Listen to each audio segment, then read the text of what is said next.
I'm Clef. I'm Yas. And you're watching Outside the Box Office.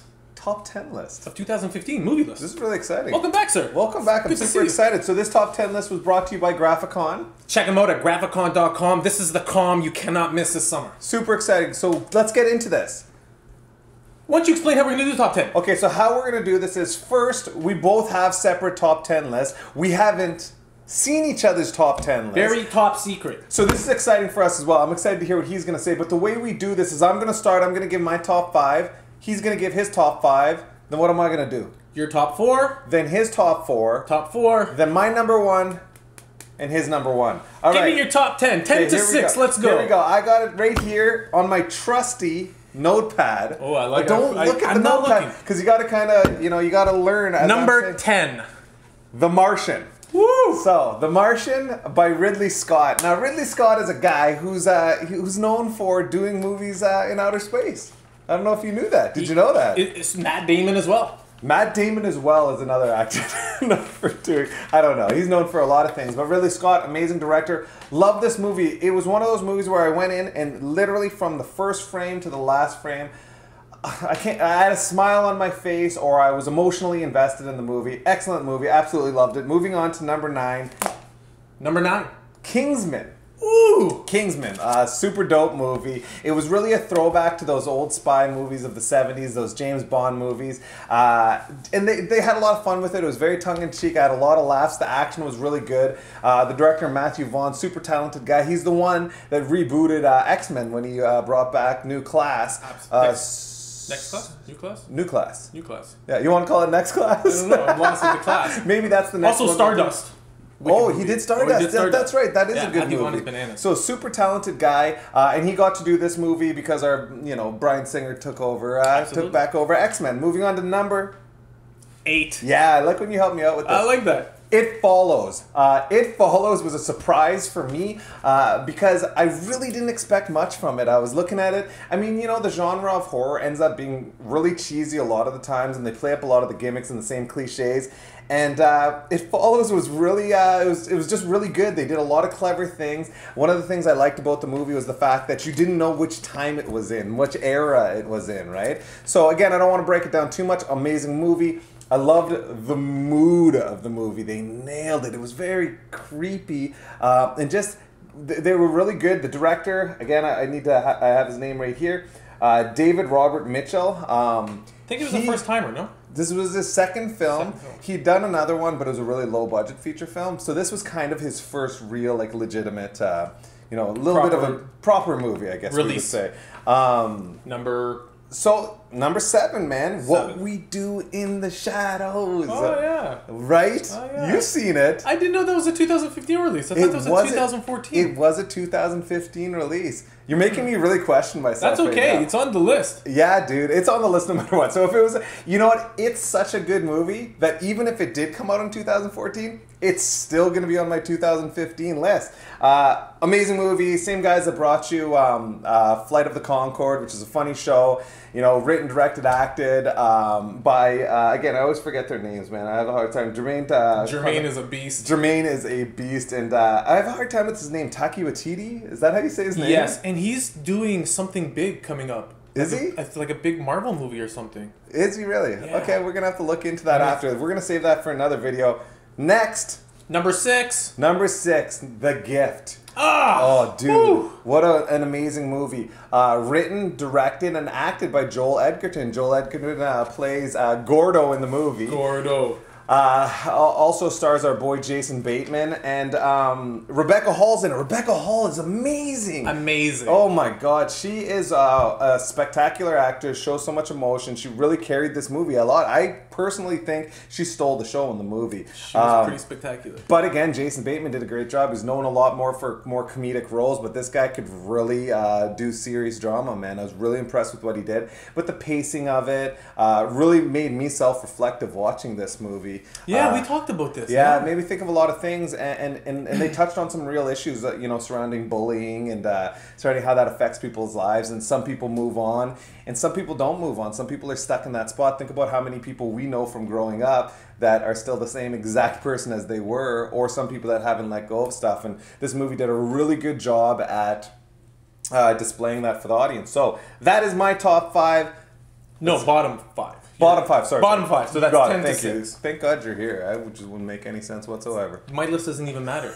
This is the only reason I'm here. All right, let's. Should I jump in? I would love it if you jumped in. What am I starting at? You're gonna start at number 10. Number 10 is Me, Earl, and the Dying Girl. This was a movie that I didn't know a lot coming into, but it's everything I love in a movie, which is I love coming of age tales. It's probably the only coming of age tale on my list. There's something about a perfect, well thought out story of young people, and this one captures it. A couple of young people dealing with a friend that someone they become friends with that has leukemia, and it's how do you feel? Like it's a very emotional journey with these two young filmmakers, and it actually reminds me of me and you. Like I remember one time you were saying, this is the type of film we would make. These kids make these own little quirky films, and it's just such a beautiful movie. I loved it. That's my number 10. So number 9. Number 9, I gotta flip the page here. Oh, okay. Number 9 is The Hateful Eight, Quentin Tarantino. I actually just seen this the other day with Sean.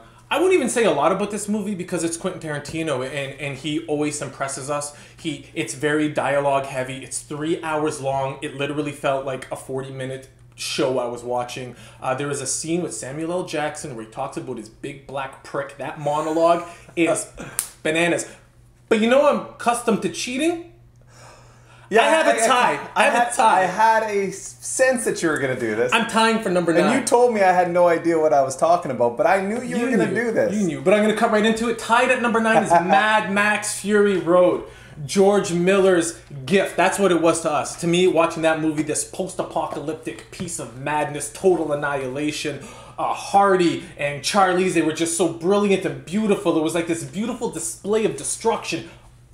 That's the best way to put it. A beautiful display of destruction. It was just yeah. I like that. So that nailed 2. That's I like it. So now we're moving on to your number 8. Sticking with the idea. Technically 7. No, it's number 8. It's my list. The Gift. Much like you. Love The Gift. Yeah. The Gift was a movie that I wasn't expecting a lot going into it. Yeah. And then I even saw critics saying this movie, and I was like, really? Didn't really care for the trailer that much. I was like, okay, it's good. But it, like you said, Joel Edgerton directed, wrote it, so I was like, I believe in that guy. Is it just me, or is this guy super underrated? He's about to, like, he's next. He's next. He's the guy everyone's He is next. If you've seen him in Black Mass, or just pretty much anything warrior, like, he's brilliant. And to see what he did as a director and a writer, you already named all the other actors and what they did, Jason Bateman. Yeah. I think Oscar nominations around the board for all of them, to be honest. That was a spectacular, creepy movie. Oh, yeah. Great job.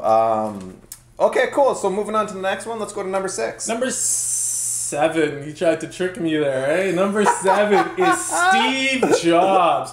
We're talking Danny Boyle, Steve Jobs, written by Aaron Sorkin, one of the best writers in the game. Now, if you watch The Newsroom, you see how dialogue heavy he is and how incredible. Steve Jobs just blew me away. That was a movie that I literally sat at the edge of my seat listening to these 3 little vignettes, these 3 periods of time, and how it revolved around his daughter and his life without going to. It's a spectacular movie. Performances all around the board. Fassbender, Kate, Rogan, a guy from Dumb and Dumber. Oh my God, Jeff Daniels. Jeff Daniels, incredible. Yeah, Jeff Daniels is amazing. Like, if you want to do yourself a favor, go onto YouTube, go to The Newsroom, Jeff Daniels' speech. Oh, so good, so good. And you'll understand just watching that 1 4-minute clip that. You'll understand how good the writing of Aaron Sorkin is. It's brilliant. It is. Oh yeah, the beginning. I'll say one quote from that, not even a quote, but when Seth Rogen is talking to Steve Jobs and he's trying to tell him, he's like, I do everything. I created, I program. What do you do? What do you do? Oh yeah. I knew you before you were this person you created. Jobs though. I play the orchestra. Are you kidding? Yeah, Are you kidding? Yeah. All right, it's time to move on. Number 6? Yeah. The Martian. Okay. The Martian. Wow, we have some stuff in common, man. Yeah, what I love about this is I love true stories. Yep. And this is the true story of Mark Watney, astronaut that got stuck in Mars And right, this was a true story. I felt like I was watching a true story. I know what you're getting at here. It's like the true story of Caesar we saw last year in Planet of the Apes. Yeah. That was a true story. Yeah, because we did kind of talk about that last year, where it felt like we were watching this, and so the true story of an astronaut that gets stuck on Mars, and he has to science the shit out of surviving on there. Brilliant. Love that movie. It was funny, well written. Again, acting across the board. Childish Gambino's in there. Jeff Daniels is in there. Oh, Jeff Daniels. He's really kind of making a resurgence. Oh, he's bananas. He was from Dumb and Dumber. He's got to make up for Dumb and Dumber too. Dude. Yeah, he kind of does. They all kind of. So that is my 10 to 6. Oh, wow. Okay. So, do you have any questions for me about my top 5 by any chance? You know what? I thought I did. Yeah. I guess my biggest concern is maybe I want you to elaborate a little on It Follows. Well, that was the one that shocked me the most. That it made. I think it was like your number 8. That was my number 8. Yeah. So it shocked you that it made my list. Yeah, it did. Okay. Well, think about it this way. Okay. Think about 2015. I don't know what the rest of your list is, but there wasn't a lot in the genre of horror. No. Right. And so again, I'm not saying it just because it's a horror film and that's why it's on my list. But that does have some influence. I wanted to make sure there was a horror film on here. I just thought it was really good. They took me along for the ride. I had lowered expectations, but I really loved the film style of it, right? I thought that the acting was pretty good. Like, it wasn't like blowing your mind acting, but I thought the acting was really good. They played with a lot of cliches in it, but you could tell, again, they were having fun with it. And so there was a creepiness. There's something really creepy about this thing that you can't, identify easily following you. And it's just constantly just walking right towards you. To me, the concept of that is terrifying. I like the way they delivered the movie. Me, I like the movie. Yep. It's definitely not on my list. However, to go with you, a lot of people, I think it was even Tarantino's favorite movie of the year. At some point throughout the year, I remember Tarantino saying this was the best movie I'd seen. Yeah, well, me and Tarantino have a lot of talks about You and Q, isn't that what you call him now? Yeah, me and Q, yeah. Speaking of Q's, anything for me? Oh, yeah, you know what? I didn't have a ton of questions. I do want to know, like, what gives you the right to come in here and come up with like a tie between number 9 and number 9. Actually, the real question is, what was it about those two that you couldn't decide between? So I had a top 10 list already. What was the thought process that happened? And then I went and saw Hateful Eight. Yeah. And it was like, I was so committed to my list. Yeah. And then I saw Hateful Eight and I was like, oh God, I got to put this on my list. Yeah. But I had committed. You got to try your best not to keep slamming your book down. I think that might affect the mic. You got to get in trouble. Book. I'm getting yelled at. This is how he is. He's serious business here. That's why I put my book down right here, because I know. But that's it. You have pages. And I like that about you, is that you have good notes. I do take notes. But going back to the actual question, sir, is I also am a firm believer, if you're not cheating, you're not trying hard enough. So this is my list. Didn't Tito Ortiz once say that? I think he did, and so did Eddie Guerrero or something. Feel worse. I think we should move on. All right, let's move on. I'm going to get into my top 4. 5 to 4. 5 to 2. 5 to 2. How do we do this? All right. Here we go. I like just flipping a page like that. That's the best way to do it. We have computers here. We have computers right in front of us. 5. All right, number 5 on the list is... And this is, I'm going to pronounce it the way that I pronounce it, and then Yas corrected me. I already know where you're going. What is it? Ex Machina. That's how I pronounced it the first time. But I guess the real pronunciation is Ex Machina. And yeah, I'm not. Why is it Ex Machina? That's just the way it's pronounced, right? That's the actual your automatic instinct when you read it is to say Ex Machina, though, right? So Ex Machina, Alex Garland. This was his directorial debut, and talk about a debut, man. This guy killed it. So we're talking about a movie about artificial intelligence, and we just have powerhouse performances by Oscar Isaac and Domhnall Gleeson. General Hux from Star Wars. This kid is an animal. I actually just watched the movie the other day, About Time. Have you seen that? Yes. About Time. Really good movie. But Ex Machina, I love the vibe of the movie. I love the story. I love that it was a really small movie confined within this small little facility, and that it was like kind of a socio-psychological study between whether or not a human could start to care for an artificial intelligence and believe that it actually has... the ability to care for a human back. So I like that it was an amazing kind of question asked in the film, and they did a great job of delivering it. 4 Horsemen. Sicario. Woo! Wow.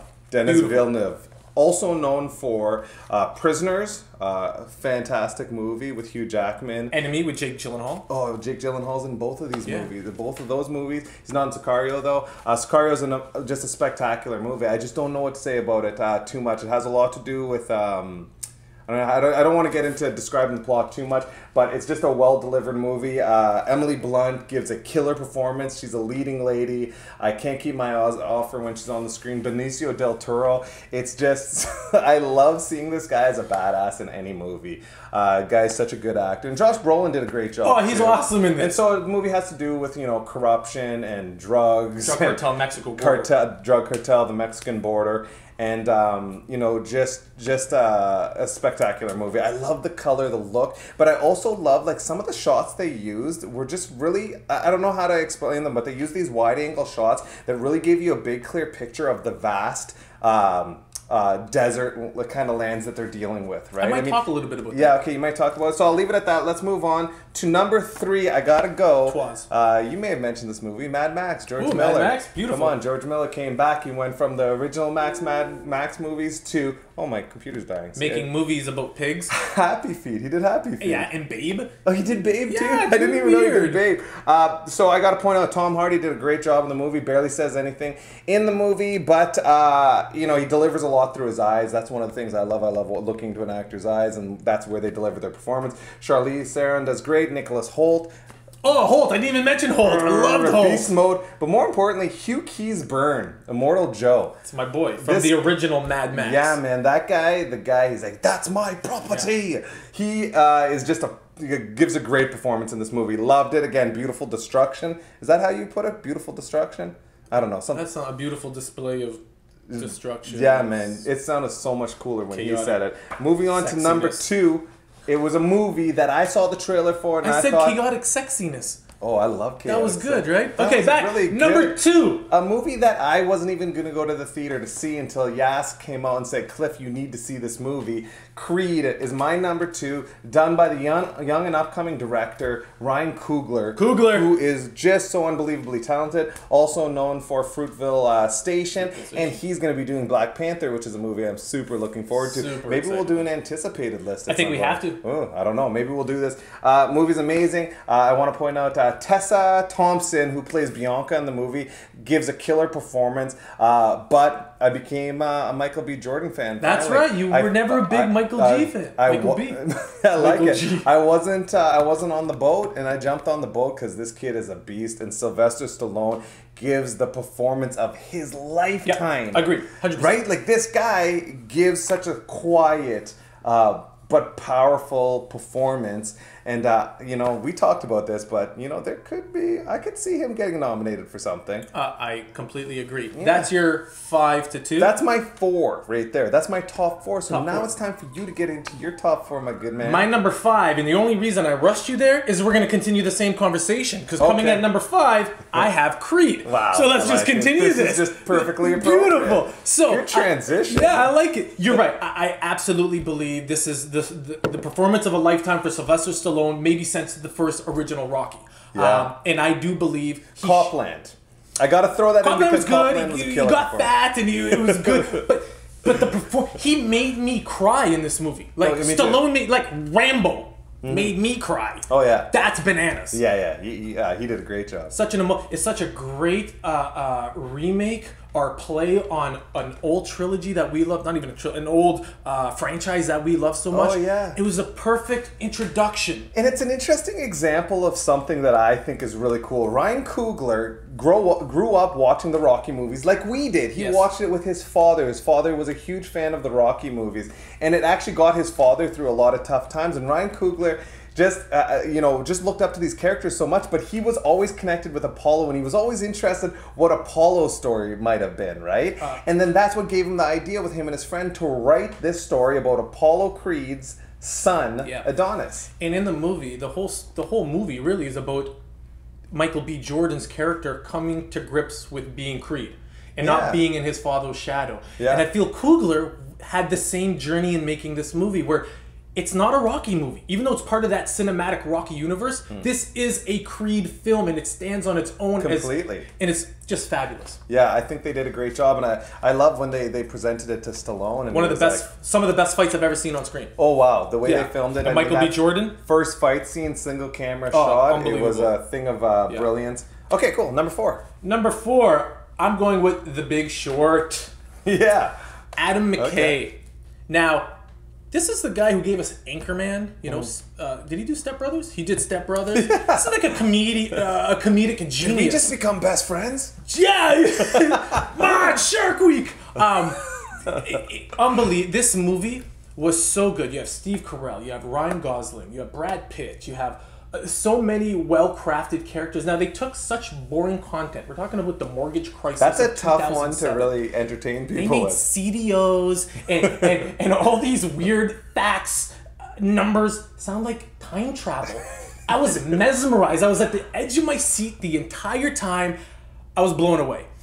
And it reminds me a little bit of Wolf of Wall Street, but what Martin Scorsese did in that film is I felt, even though I love that movie a lot, they glamorized the villains. This movie doesn't do that. And it's not even about villains. It's about bad dudes that took people's money, and there's no fun in that.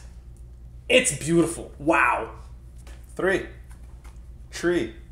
I'm gonna go with Ex Machina. Yeah. Ex Machina is my number 3 movie. Not Ex Machina. Not Ex Machina. Wow. Ex Machina. I'm shocked. It's shocking because pretty much almost the entire year this was my number 1 movie. Yeah.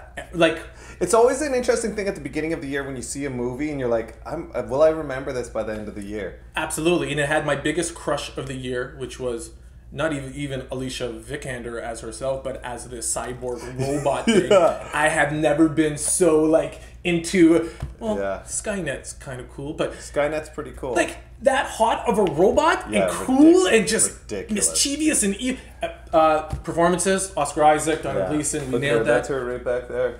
Oh, look at that! Yeah. I love that. Oh my god! It's like futuristic Sinead O'Connor times 10. Like just I love it. Yeah. You mentioned the director. He's been on the map for a little while with writing for things like 28 Days Later and whatnot. So this is exciting to see where he goes. Let's move to number 2, my friend. Number 2, Sicario. Yeah. Dennis Villeneuve Sicario. Yeah. You pretty much nailed everything, and what I'll talk about a little bit is Roger Deakins, the cinematographer. It just looks so beautiful. The visuals, the car scenes, like when he did catch those overview shots of this landscape, and it just, my heart was like this. It was like, yeah, boom, do it with me, do, boom, boom, boom, boom, boom, boom, boom, boom, boom, boom, boom, boom, boom. Yeah, see, that was good. That was actually fun. That was good. I thought you were going to start rapping. I just wanted to, it's like reminding me of Matthew McConaughey and Leonardo. That's what I thought we were doing for a second. That's how I felt the entire movie. Yeah, they did a good job because they had music. They chose how the music played in it in a really beautiful way. So everything about it was fabulous, well directed, written, shot, and Benicio del Toro puts on the performance of a lifetime, and wow, I was blown away by him. Okay, extremely important that we get to our number 1s at this point. I'm very excited to present my number 1. I'll be very surprised if my number 1 isn't the same as your number 1. I think we're just going to do it together. Yeah, let's just do it together. Because we don't know who's number 1's number 1, but based off our list, I think we should just go with... It would be mind-blowing if your number 1 wasn't... Go. Star... Wars. The... Force. Awakens. Yeah. Ah, dude, I'm so excited that that's your number 1. Well, I mean, come on. It was a little bit of a no-brainer. Like, this is genuine. Like, if you didn't put Star Wars as your number 1, wow, I would have said, okay, now you're just being a dick about it. Because that was the number 1 movie. This is the number 1 movie of the year. This is going to be the number 1 movie of 2016. I mean, let's be realistic here. I agree. They did everything that they said they were going to do. They did everything that we wanted them to do. I understand what some of the complaints, and you could go to our review because we did a review. So you could check that out, and we break down that stuff a bit more. 45 minutes long. It's 45 minutes long, so we're not going to get back into that. But this is just a beautiful movie. Honorable mentions. We got to talk J.J. Abrams. Somebody we didn't talk about in the review is actually Lawrence Kasdan. Lawrence We didn't Kasdan, the talk writer about him. of You gotta Empire keep- Strikes Back. He wrote Empire Strikes Back. He wrote Return of the Jedi. Return of the Jedi, and he's back, man. He's back. He's a big part of the Star Wars franchise. I know everybody credits it to George Lucas, and he does deserve a lot of credit. But Lawrence Kasdan, man, he's the dude, man. He deserves a lot more credit than he's gotten throughout the years. Absolutely, and to have J.J. Abrams and Lawrence Kasdan kind of in the front seat guiding this, like they had the hardest job possible to come in after the prequels and all this time that's passed and try to relaunch Star Wars. It's crazy. like the impossible You're task. against all of the odds. Completely. Expectations could not be higher. And then not only expectations being high, the marketing, after a while there becomes a marketing, like, you get sick of seeing all of the stuff. So people going in, I was concerned like how people were going to react if they were going to get turned off to it. But no, everybody went in and was excited. Put it this way, I was in a movie theater and in front of me was a row of 16, 17-year-old girls. Okay, I don't know if you've been in a theater with this group of human beings. Not with them, but you know, sitting, within the vicinity. Exactly, within the vicinity. We don't just hang out with 16-year-old girls. Not since we were 16, 17-year-old girls ourselves. Yes. And these are the most talkative people you'll ever see in a movie theater. True. They're talking about, they're tweeting, they're texting, They're on their talking phones. about who's following them, whoever's creepy, we're probably creepy. They talk. I swear to God, these girls, I think, extremely creepy. Thank you for saying kinda, though. They didn't say a word throughout the whole entire movie. They watched, engaged, were part of this movie. That's how good of a job they did. Dude. I think that's the highest compliment for a movie. Yeah, and for me, like what I look for in a movie is why it's my number one is what movie had the biggest impact after I left the theater. And it was Star Wars. As soon as I walked out of the theater, the only thing I said to myself was, I need to see this immediately. Immediately. I would have walked back into that and theater. It's the only movie, honestly, I'm not even throwing smoke out here. It's the only movie this year that made me do that. There's other movies I wanted to see again, Mad Max and whatnot. It's the only one I had to physically go back and watch it again. Yeah, like I basically almost cried like 1, 2 before. Oh, yeah. So Yeah, we won't spoil, but yeah. Like a lot of, oh God. Yeah. Oh, so God. listen, that was our number one. I hope you enjoyed our top 10 list. Listen, we want to hear. It wouldn't be fair if I didn't mention Kylo Ren, even just to say his Oh, name. you gotta say his name. I have to say Kylo Ren. Yeah. I'm about villains. Yeah. Star Wars gave me one of the greatest villains of all time, Kylo Ren, Adam Driver. Bananas. Amazing. So that was our top 10 list. Listen, we loved it, man. We love doing this. I love being back doing this, man. I was trying to give you a full I think you forced were, joke but I'm going to instead. We take just that did a handshake instead, man. We want to hear some of your comments, man. What do you think about our top 10 list? Do you agree? Do you disagree? Do you have movies that should be in the top 10 and you strongly disagree with us? We want to hear that. Please like and share the video. One disclaimer, The Revenant isn't on either of our lists because we're in Canada and that movie actually doesn't come out till January 8th, so that may be on our 2016 list. Okay, so thank you so much. Thank you for watching Outside the Box Office. My name is Cliff Skeletor. This is... I am Yas. Check out graphicon.com. Yeah, man, graphicon.com. This is going to be pretty amazing.